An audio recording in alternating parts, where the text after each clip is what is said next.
and claimed Phillips was strapped, but one of the passengers folded when the feds showed him the surveillance footage, and the footage showed Phillips didn't have no gun. Funny Mike's bond got set at $370,000. So somebody snitched on Funny Mike? What? Run on vacuum, sealing out pack, say you gangster. Nigga, stop that. Shoot at me, but I'm gon' pop back. I seen murder, nigga, drop dead. Every time you need me, alright. YouTube, what's going on, man? We back with another video, you feel me? Today we got how Funny Mike went from killing people to a comedian. Now, I know Funny Mike. Like, I know the Funny Mike. I know the 22 Savage too, you feel me? That just reminded me.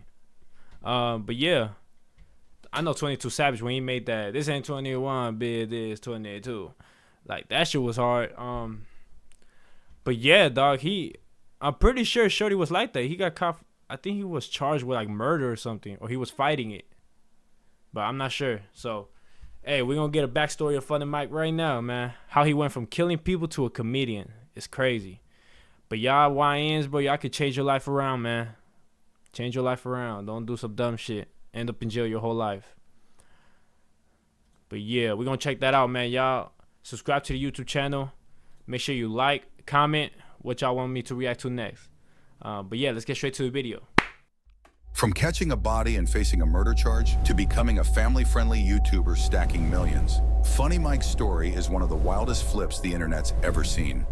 Before the pranks, the challenges, and the family skits, he was MacArthur Johnson. I'm so glad he cut that shit off, dog. Like, what the fuck is this? What is that, Funny Mike? I ain't gonna lie. Good thing he cut that shit off. A kid from Baton Rouge, Louisiana, a city where you better keep that thing on you or you might end up a pack. But how does someone go from facing life in prison to building one of the biggest kids-friendly YouTube channels? And is the past really behind him, or is it still waiting to catch up? MacArthur Johnson, born October 8th, 1996, grew up in the trenches of Baton Rouge. In his own words, growing up in Baton Rouge meant that growing up in Baton Rouge, man, you don't do something that's not in the street-wise, you're gonna end up in jail or dead. The hood shaped him, pushing him toward the trap life as a young hustler. Yeah, y'all must have forgot about 22 Savage, man. He was like that, man. He's like that, you feel me? Y'all, for some of y'all don't even know.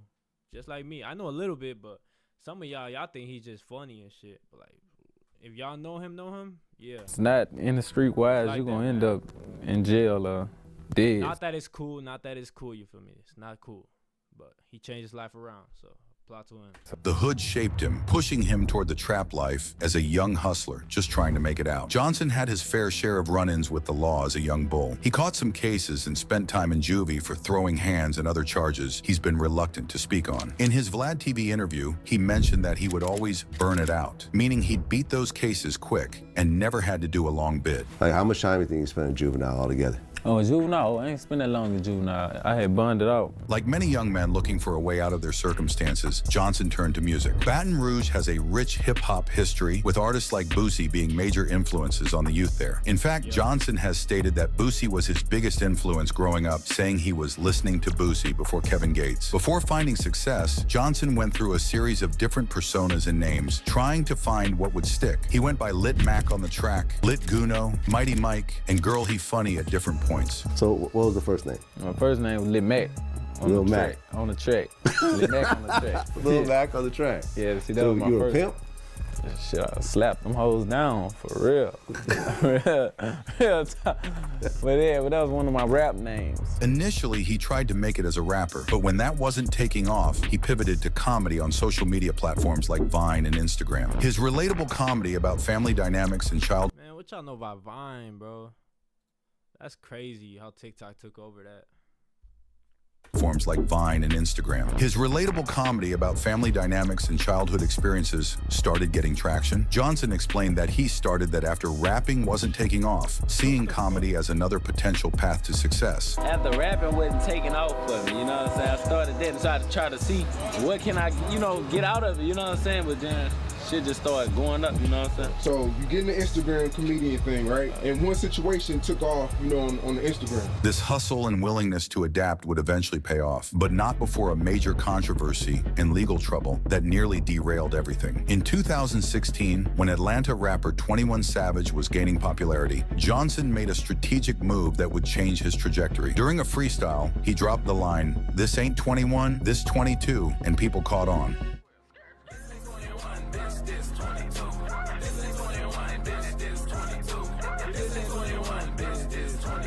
Seeing the reaction, he decided to adopt the persona of 22 Savage, a clear parody of 21 Savage. It was just a freestyle with the woo. How did the freestyle go? You know, I was like, this ain't 21, bitch, this 22. Whip, skirt, woo. You know, and then everybody just fucked with it. Johnson released a song called Jumpin' as 22 Savage, which quickly gained traction. The audio alone was racking up thousands of plays within hours. And when he dropped the video, it exploded, reaching millions of views. When you put out Jumpin', you put out his audio first. Yeah, it did numbers like overnight. Like it was doing numbers like the first hour it did 5,000. Like through the week, shit, it was like 50,000. So I'm knowing it's doing something. So that's why I was like, yeah, we got to do a visual to it. Visual out, and it just popped off. The 22nd Savage character wasn't just a name. Johnson adopted a similar look and flow to 21 Savage, stretching his words in a similar cadence. When asked if this was intentional, Johnson kept it a buck and admitted, yeah, that was done on purpose, just trying to fuck with him. He was straight trolling. Did you think that anything was really gonna pop off, or this was just another like? Nah, well, really, I didn't really think it was gonna be big as what it is, but I knew it was just gonna do plays and shit, but I didn't really think it was gonna be big. It was what it was. But then you kind of look like 21 Savage a little bit. Man, that's what they say. The music industry and internet took notice. Blog posts started appearing about this 22 Savage character, and the controversy only fueled Johnson's growing fame. Many compared him to other artists who had found success through controversial imitation, like Young Thug with his Barter 6, playing off Lil Wayne's Carter series. What started as a parody soon escalated into a real beef. NBA Youngboy, you know he cool with NBA Youngboy. 21 Savage responded during a performance saying, Ain't no 22, ain't no 23.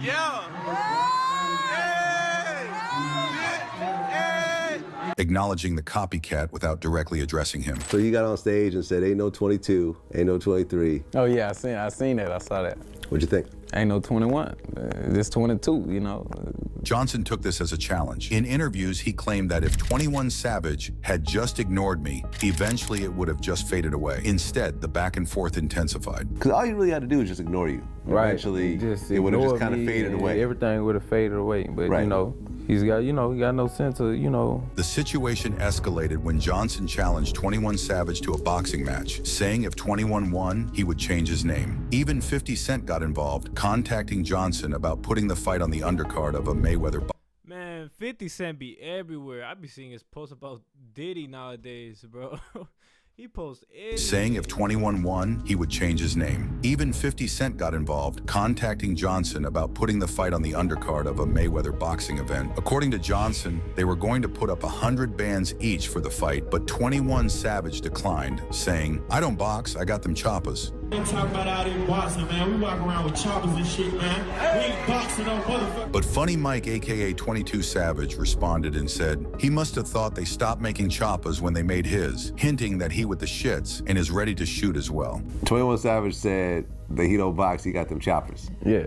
How'd you feel when you heard that? When he said that, Yeah. I said, oh man, he must thought they stopped making choppers when they made his shit. You know what I'm saying? You hear me? They don't stop making choppers, dick. Anybody can get a chopper, dick. You know what I'm saying? The beef took an even darker turn when 21 Squad began posting threatening messages, including tombstone emojis over Johnson's pictures. This led to threats and declarations that ATL, 21 Savage's city, and BR, Johnson's city, were now no-fly zones for each other, meaning if either one pulled up to the other's hood, it was on sight. The internet beef was turning into some real street shit. You know, that was What? I didn't even know that. I didn't know they had real beef. Pulled up to the other's hood, it was on sight. The internet beef was turning into some real street shit. You know, that would really escalated the shit again, you hear me? Cause that's when one of his homeboys, I don't know who he was, he put the little tombstones over my pictures, whoop the whoop, then no plug. He got the comment, he say something, so I added him. I say pull up. You know, that's when the whole city, you know, what up, pull up, you know what I'm saying? You said that, Baton Rouge is a no-fly zone for them now? Shit, it is a no-fly zone. But while the internet beef was heating up, the streets had a different kind of smoke waiting. Before long, Funny Mike wasn't just playing Savage on records. He caught a real body in broad daylight. Amid the rise of the 22 Savage persona and the beef with 21 Savage, something far more serious occurred. On May 3rd, 2016, MacArthur Johnson was involved in a shooting that left 20-year-old Richard Phillips dead in the parking lot of a Baker Boulevard grocery store in Louisiana.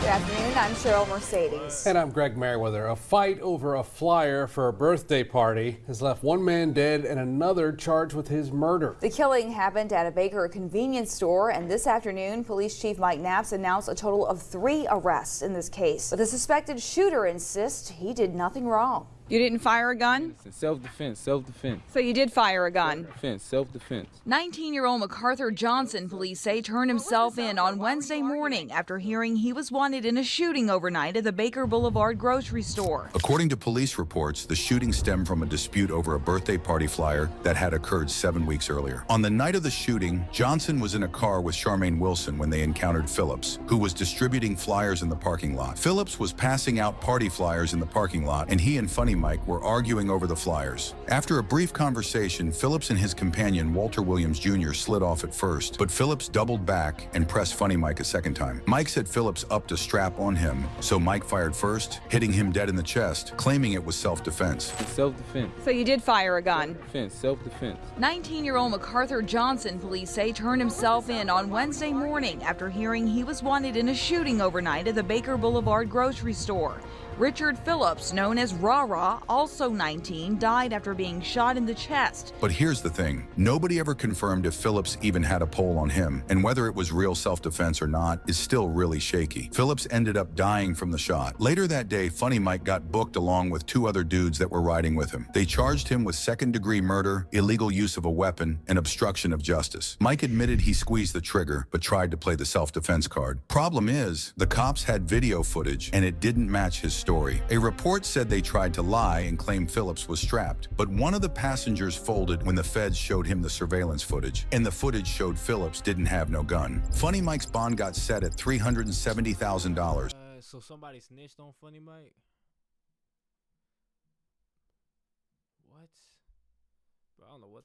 A report said they tried to lie and claim Phillips was strapped, but one of the passengers folded when the feds showed him the surveillance footage, and the footage showed Phillips didn't have no gun. Funny Mike's bond got set at $370,000, but he had the bread and bonded out quick, at least for the moment. In interviews after the shooting, Johnson seemed ice cold about the serious charges hanging over his head. When asked how he felt with a murder case pending, he responded, "I don't feel no type of way. I don't think about it, just fuck it." This showed how desensitized he was to the streets. Man was facing decades, but acting like it wasn't nothing but a thing. What?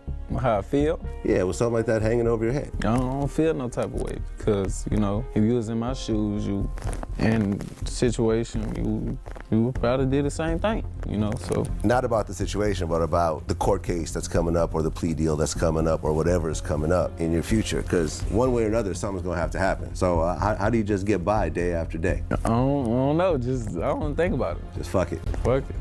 But sometimes in the streets, it ain't about who's right or wrong, it's about what you can prove. And somehow, against all odds, Funny Mike finessed the system and slid out the back door clean. Now you're hearing all these and wondering why he's not in prison right now, despite all the evidence looking mad sketch. Johnson caught the biggest break of his life. In what shocked everybody, a grand jury decided not to indict him on the murder charges. This decision effectively meant the case wouldn't go to court, and Johnson was free to move forward with his life. He celebrated this outcome on Instagram, writing, "God is good. Second chance at life. Shout out to my team." Some have speculated about how Johnson managed to avoid indictment despite the evidence, including surveillance footage. But the details of the grand jury proceedings remain private. With the streets watching and the feds off his neck, Funny Mike knew he couldn't keep living on borrowed time. He had to reinvent himself before the next bullet or courtroom took him out for good. Following his legal troubles and the 22 Savage controversy, Johnson knew he needed to switch up his whole vibe. He eventually shelved the 22 Savage persona and fully embraced his new identity, Funny Mike. This wasn't actually a new wave, but rather a return to his comedic roots. Before the 22nd Savage character, he had already been building a following with comedy content. As 21 Savage explained in interviews, the comedy shit was working, so I guess he just went back to it. Did you convince him to drop the whole 22 Savage thing? I think think he did that on his own, really. Just ran his I course. ain't never asked him to stop. But he DM'd me like back then and apologized though. Like way back then. Not on no pussy shit, like on some man shit. Yeah. He said some shit. He just stopped doing it. But he was a comedian before the 22 shit and it was working for him. The comedy shit was working. So I guess he just went back to it. In 2016, he created his YouTube channel and began focusing on comedy skits, pranks, and lifestyle content. His authentic personality and humor resonated with audiences, and his channel grew rapidly. Funny Mike is smart, dog. He's smart as fuck. That's what y'all should do, man. If y'all gotta get away from that street shit. That shit ain't none left in there, bro. Ain't none left in the streets, bro. Began focusing on comedy skits, pranks, and lifestyle content. His authentic personality and humor resonated with audiences, and his channel grew rapidly. Johnson's content evolved over time, becoming more family-friendly as he himself matured and started a family. He began dating Jalea Monet, whom he met through social media, and the couple now have 2 children, a daughter named London, born in February 2019, and a son named MacArthur Johnson Jr., born in July 2020. Today, Funny Mike has built a straight-up media empire. His main YouTube channel is pushing over 6 million subscribers, and he runs additional channels including Funny Mike Gaming, Funny Mike Skits, and the MJ Family channel with his girl Jalea, which has over 3 million subscribers by itself. His content now is all about pranks, challenges, and family vlogs, a complete 180 from his days as 22 Savage or his trouble with the law. He's estimated to be worth about 3 M's, all made legitimately through his social media hustle. That's according to Google, but I think he's worth 10 times that, as he's acquired most of his wealth from crypto investment. My fault, y'all. Shit glitched out. Worth about 3 M's, all made legitimately through his social media hustle. That's according to Google, but I think he's worth 10 times that, as he's acquired most of his wealth from crypto investments. A coin called Doge is what made him all these millions. Beyond YouTube, Johnson has kept dropping music under his Funny Mike persona, with tracks like DD3X, Small Wee Wee, and Monsters Under My Bed, showing a more lighthearted approach than his 22 Savage days. Johnson has also been giving back to the hood, organizing bike giveaways for kids in Baton Rouge who ain't got much, especially around Christmas time. He's spoken on the importance of putting on for your city, noting that many children don't get nothing for Christmas because their family can't afford it. A key part of Johnson's story is his connection. That's some real ass shit. Bro, I'm trying to do this one day, bro. You feel me? I'm gonna do it in the future because I already know I'm gonna get there. I got that mentality already, bro. Organizing bike giveaways for kids in Baton Rouge who ain't. Oh, bro. I wish I could do that, bro. I'm finna do that. Johnson has also.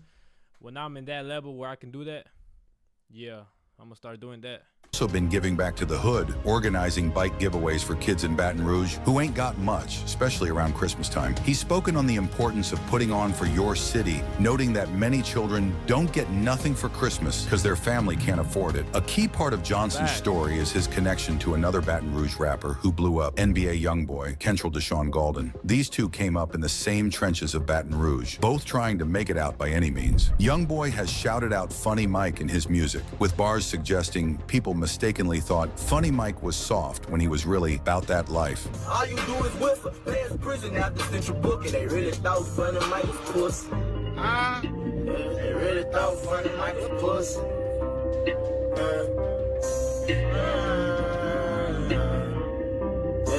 Young boy. This co-sign from one of the. There go Big Dump. Big Dump. Young boy. Big Dump.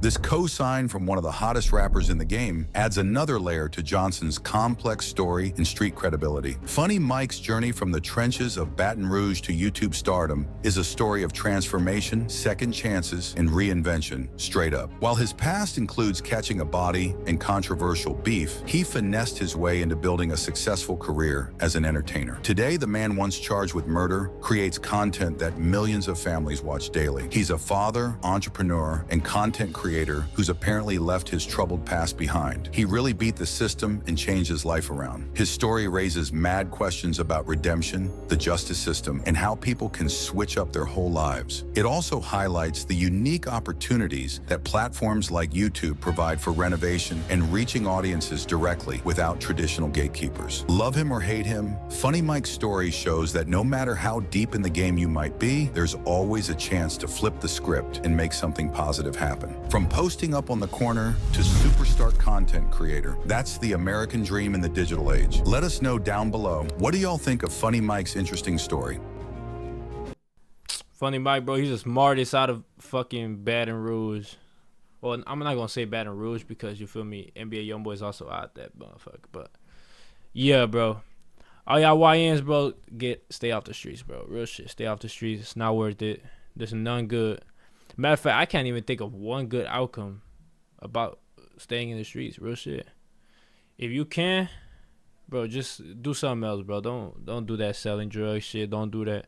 You feel me? But yeah, man, I'm gonna stop talking because shit, y'all just don't give a fuck. Y'all, half of y'all probably already clicked off right now. So, hey man, if y'all like the video, subscribe if y'all fuck with it. Subscribe and comment down below what videos I should react to next. Let me know what y'all feeling, and y'all be safe out there, man. Peace. Run on vacuum, ceiling out pack, say you gangster, nigga stop that. Shoot at me, but I'm gon' pop back. I seen murder, nigga drop dead. Every time you need me, alright.